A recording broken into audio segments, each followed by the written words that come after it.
So మొత్తానికి నిన్న BC bill ఆ తర్వాత ఎస్సీ వర్గీకరణ బిల్లుతో పాటు మరో ఒకటి రెండు బిల్లులు కూడా తెలంగాణ రాష్ట్ర ప్రభుత్వం పాస్ చేయడం జరిగింది.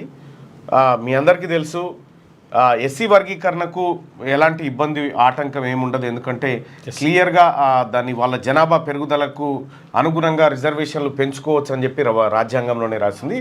మరి బీసీలకు ఇస్తానటువంటి 42% రిజర్వేషన్ సంగతి ఏంది, అది ఎంతవరకు గట్టెక్కుతుంది అని అంటే అదే ముఖ్యమంత్రి గారి స్టేట్మెంట్స్ అన్నీ చూసిన తర్వాత సో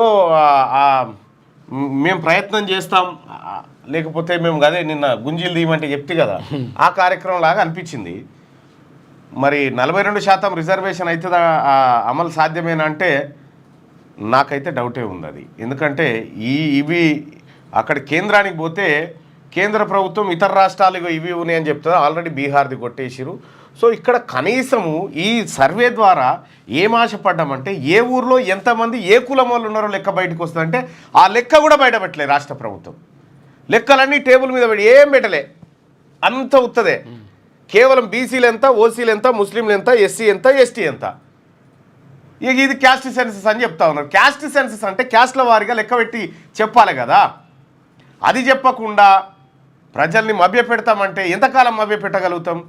ఇప్పుడు తీన్మార్ మల్లన్న చెప్పినటువంటి నిన్న మండల్లో నేను మాట్లాడినా, దాదాపు ఒక 50 నిమిషాలు మాట్లాడినా. 50 నిమిషాలు మాట్లాడినా అవి కఠోర సత్యాలు, ప్రపంచమంతెరక అదే జరిగిందని ప్రపంచమంతెరక. కానీ అవి తప్పని చెప్పడానికి పాలకులు విశ్వ ప్రయత్నం చేస్తారు. సో తాత్కాలికంగా ఆ ప్రయత్నంలో వాళ్ళు సఫలం కావచ్చు, కానీ కొద్దిగా లేట్ అయినా కూడా ఇవి అబద్ధాలను తేలడానికి ఎక్కువ రోజులు ఏం పట్టదు. నేను అడుగుతా ఉన్నా ఈ రాష్ట్ర ప్రభుత్వాన్ని, ముఖ్యమంత్రి గారిని, కులాల వారిగా లెక్కలు తీసినావు కదా, ఏ కులం లెక్కేందో చెప్పు. అవి చెప్పకుండా తూతూ మంత్రంగా రాహుల్ గాంధీ గారు చెప్పిరు నేను చేసిన, మనం ఎగిరి దుంకాలే పండుగలు చేసుకోవాలంటే ఇక్కడ ఎవరైనా పిచ్చోళ్ళు ఉన్నారా? బీసీలు ఏమన్నా? నువ్వు కులాల వారిగా లెక్క పెట్టి కులాల లెక్కలు ఎందుకు చెప్తలేవు జనానికి? ఇగో ఈ కులం వాళ్ళు గింత, ఈ కులం వాళ్ళు గింత, ఈ కులం వాళ్ళు గింత అనే మాట ఎందుకు చెప్తలేదు ఈ రాష్ట్ర ప్రభుత్వం? కులగణనే కదా చేసింది. బీహార్ చెప్పలేదా? బీహార్ బయట పెట్టింది కదా, ఏ కులం వాళ్ళు ఎంత ఉన్నారు, ఏ వర్గం వాళ్ళు ఎంత ఉన్నారు మొత్తం తీసింది, మొత్తం ప్రజాక్షేత్రంలో పెట్టింది కదా. మరి మనం ఎందుకు పెడతలేము? ఇది దీని వెనకాల మతలబ్ ఏంది? దమ్ముంటే ఈ రాష్ట్ర ప్రభుత్వం 42% తెస్తావా సస్తారా ఏం చేస్తారనే తర్వాత మాట, దానికోసం అందరం ప్రయత్నం చేద్దాం. కానీ ఈ కులాల వారిగా చేసినటువంటి లెక్కలు ఎందుకు అసెంబ్లీ టేబుల్ మీద పెట్టలేదు? పబ్లిక్ సమాధానం చెప్పు సాలిగా. నిన్న వాస్తవానికి నేను కూడా ఎక్స్పెక్ట్ చేసిన ఈ కులాల వారి లెక్కలు ఏమైనా పెడతారేమో అని చెప్పి ఏం లేవు ఆ లెక్కలలా. కేవలం బిల్లులు తీసుకొచ్చి ఆడ పెట్టిపోయారు. మరి రాష్ట్ర ప్రభుత్వం ఇంటెన్షన్ ఏంది? నీ కులగణన అంటే ఎట్లా ఉండాలి?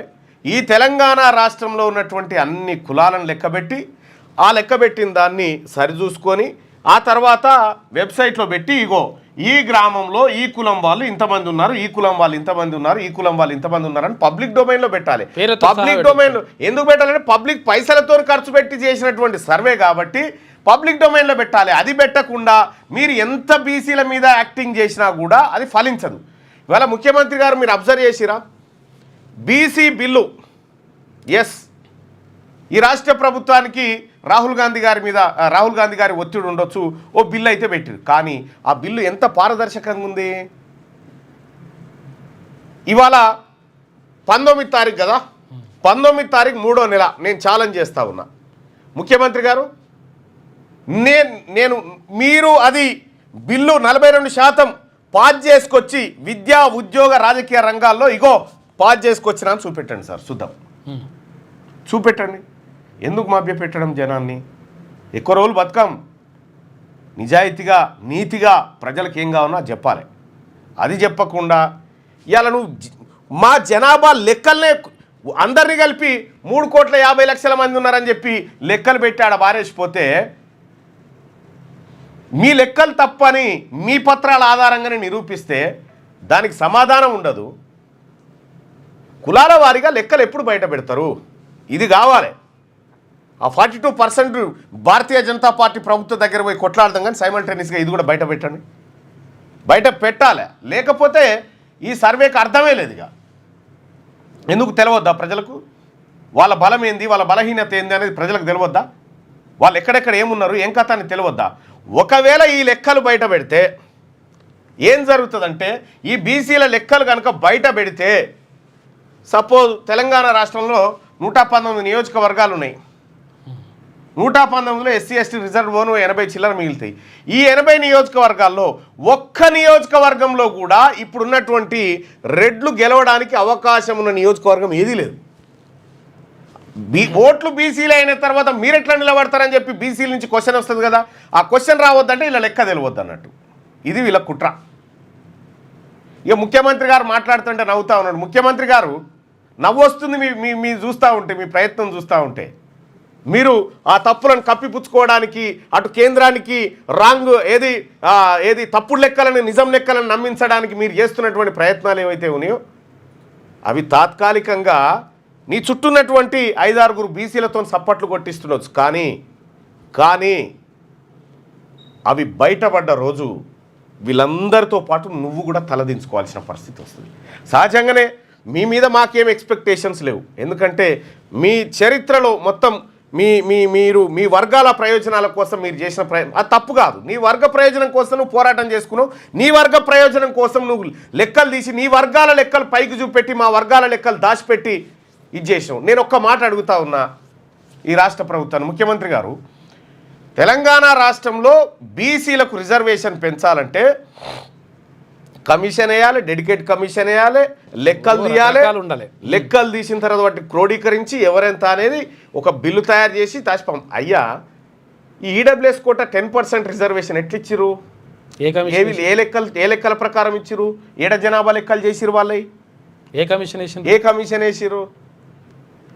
తెలంగాణ ప్రజలారా, లైవ్ చూస్తున్న మిత్రులారా, వడ్డిచ్చేటోడు మనటోడైతే ఏ లెక్కలు ఉన్నాయి గుర్తుపెట్టుకోరి. ఏ లెక్కలు ఉన్నాయి ఇవ్వాలనుకుంటే ఇదంతా డ్రామా. ఇవాళ భారతదేశంలో మొత్తం 27% రిజర్వేషన్ కదా బీసీలకు. OBC reservation 27. కానీ దేశంలో ఉన్నటువంటి అన్ని డిపార్ట్మెంట్లు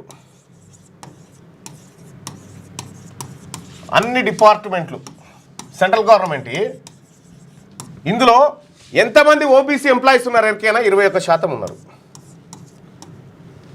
21% మందే ఉన్నారు. 27% రిజర్వేషన్ ఉన్న 21% మంది ఎంప్లాయీస్ బీసీలు ఉన్నారు. దీన్నే 27 చేసి అమలు చేయనటువంటి ఈ ప్రభుత్వాలు 42 చేసి మనల్ని ఆ స్థాయికి తీసుకపోతే అంటే ఎవడన్నా నోరుతో నవ్వుతాడా? ఇది ప్రజలరా, వీళ్ళు చెప్పే లెక్కలు కాదు, రాజ్యాధికారం అనేది చాలా ఇంపార్టెంట్. ఈ మాట ఈ పక్కన ఉన్నటువంటి బీసీలు చెప్పారు కదా. ఎందుకు చెప్పారు అని అంటే, సరే వాళ్ళకున్నటువంటి ప్రయోజనాలు వాళ్ళకు ఉంటాయి. వాళ్ళకు మాకు ఇంకేమన్నా ఇస్తాడేమో, పదవి ఇస్తాడేమో, మా భుజం మీద చేస్తాడేమో, ఇవన్నీ ఉంటాయి వాళ్ళకి. కానీ నిస్వార్థంగా మనకు కావాల్సింది రాజ్యాధికారం. ఈ మాట ఎవడైతే చెప్తాడో వారిని ద్రోహిగా నిలబెట్టాలనే ప్రయత్నం చేస్తాడు అన్నట్టు ఈ సీఎం గారు. కానీ సీఎం గారు గుర్తుపెట్టుకో, ఈ ప్రజాక్షేత్రంలో, ఈ బీసీ క్షేత్రంలో మీరు పరమ ద్రోహిగా నిలబడేటువంటి రోజు ఖచ్చితంగా వస్తుంది. ఈ లెక్కలు, ఈ కథ, ఈ వ్యవహారం అన్నిటి ద్వారా నేను పదే చెప్పిన, సరిదిద్దుకునే అవకాశం ఉంది, సరిదిద్దుకోరని చెప్పిన. మీ ఇంటెన్షన్ అది కాదు. ఈ కులగణన ద్వారా అప్పర్ క్యాస్ట్ లెక్కలను పైకి చూపెట్టి ఈడబ్ల్యూఎస్ కోటాను కాపాడుకోవడానికి మీరు ఆడినటువంటి డ్రామా ఇది. బీసీ బిల్లు పెట్టి బీసీలకు రిజర్వేషన్లు తేవడం, ఆ తర్వాత కులాల వారీగా లెక్కలు చెప్పడం అనేది మీ ఒంట్లో లేదు, మీరు చేయరు. అది మేమే చేయాలి. మరి ఇదే 27% భర్తీ చేయలేనటువంటి మీరు మాకు 42% రిజర్వేషన్ ఇచ్చి మమ్మల్ని ఆదుకుంటారా? మేము నమ్మాలా? 1992లో వచ్చింది రిజర్వేషన్ బీసీలకు. 1992లో బీసీలకు రిజర్వేషన్ వచ్చింది. ఆ రిజర్వేషన్ కూడా ఉత్తగా రాలే. దానికి మండల్ కమిషన్ వేసింది మొరార్జీ దేశాయ్ ప్రభుత్వం వేస్తే, రిపోర్టును విపి సింగ్ గవర్నమెంట్ వీళ్ళు ఇంప్లిమెంట్ చేయాలని చూసిరు. మొరార్జీ దేశాయ్ వేసిన తర్వాత కూడా 10 ఏళ్ల పాటు తొక్కి పెట్టిరు ఈ రిపోర్ట్ని. సో ఇట్లా మీ గత చరిత్ర అంతా మోసం దగాలతోనే కూడినటువంటి సందర్భంలో ఇప్పుడు మీరు సజావుగా చేసి ఇస్తారంటే మేము నమ్మన్నా. అందుకోసమే నిన్న మండలిలో జరిగినటువంటి చర్చలో 50 నిమిషాలు ఏకదాటిగా మాట్లాడి ఏం జరిగిందో అదే చెప్పిన ప్రజలారా. ఒక్క సింపుల్ ఎగ్జామ్ చూద్దాం. వీళ్ళు మనల్ని ఆర్థికంగా అన్ని రకాలుగా పైకి తెస్తారని చెప్తారు కదా, ఒక్కటి చూద్దాం బాయ్ సాబ్. ఇక ఇలా కథ ఇలా భాగవతం అంతా బయటపడుతుంది.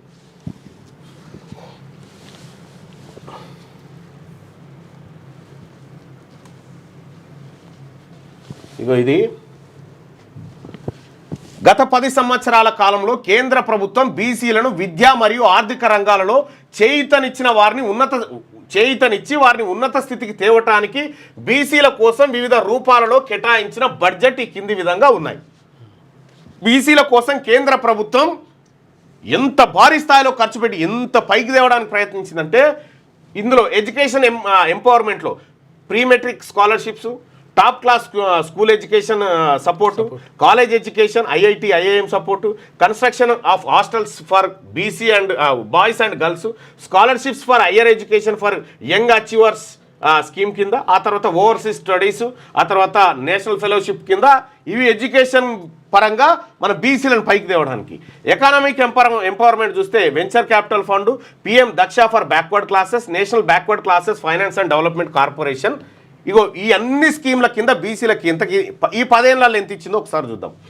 2014-15లో అదే కేంద్రం ఎంత బడ్జెట్ పెట్టిందంటే 16,63,000 కోట్ల బడ్జెట్ పెట్టింది. 16,63,000 కోట్ల బడ్జెట్ పెట్టి బీసీలకు ఎంత ఇచ్చింది ఎరికేనా?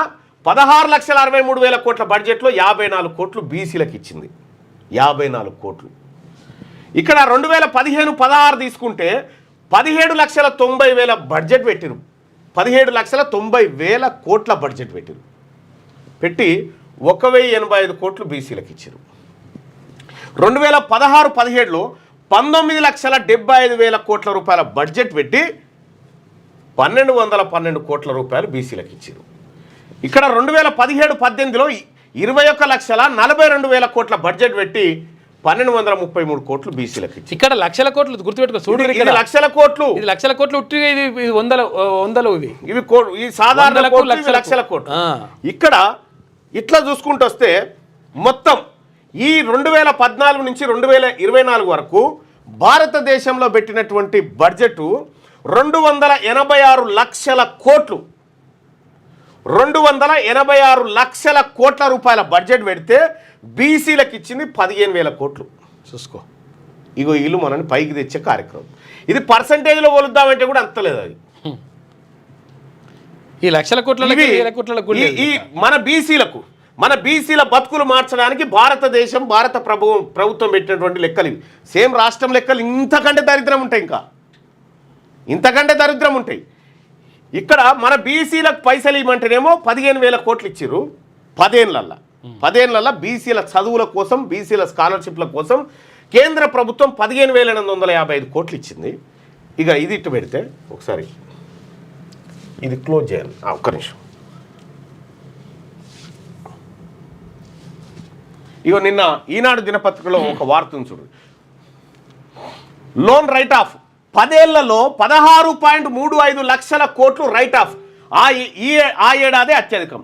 గడిచిన 10 ఏళ్లలో 16 లక్షల కోట్లకు పైగా మొండి బకాయిలను బ్యాంకులు రైట్ ఆఫ్ చేసినట్టు కేంద్రం పార్లమెంటుకు తెలిపింది.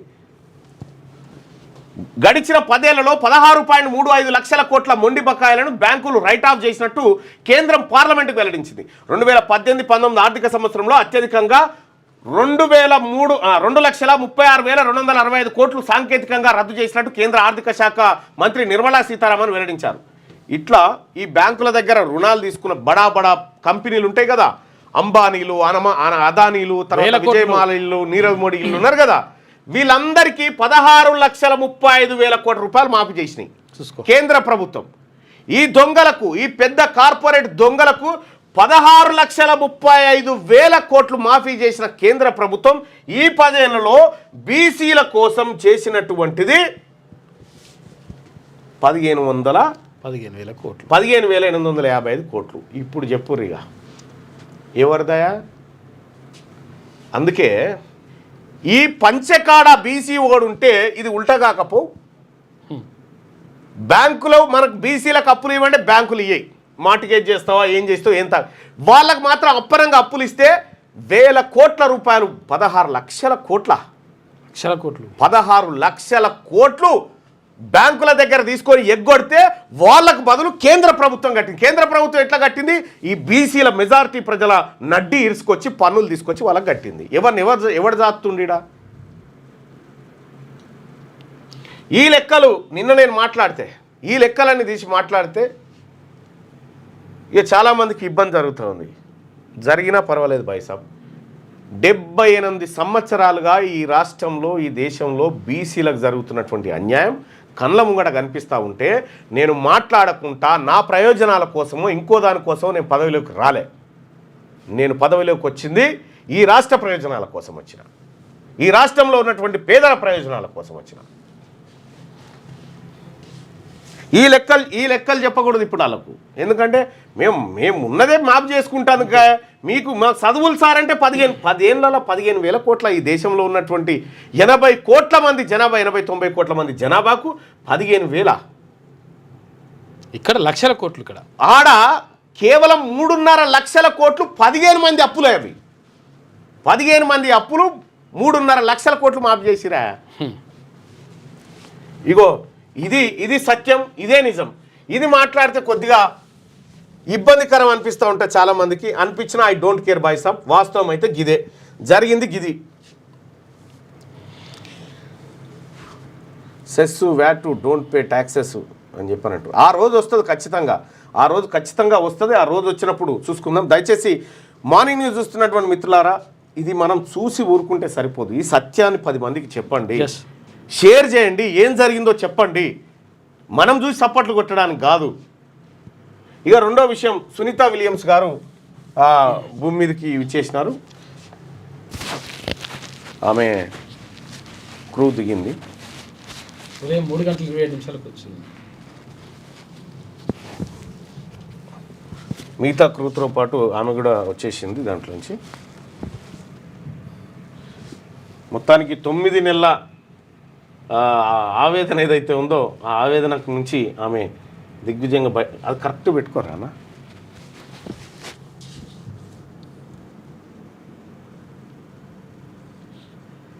వచ్చి అట్లా సముద్రంలో ల్యాండ్ అయిన తర్వాత దాని నుంచి మళ్ళీ తీసుకొచ్చిండు. ఇక్కడ కరెక్ట్గా ఆ క్యాప్సూల్ దాంట్లో పడ్డ తర్వాత ఇగో డాల్ఫిన్స్ చూడు దాని చుట్టూ ఎట్ట తిరుగుతా ఉన్నాయి. డాల్ఫిన్స్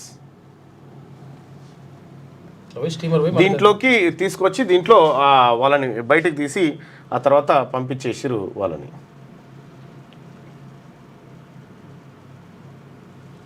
రైట్, సరే వద్దులేనగా అది ముందే నువ్వు తీసి పెట్టుకుంటే మనకి టైం వేస్ట్ కాదు.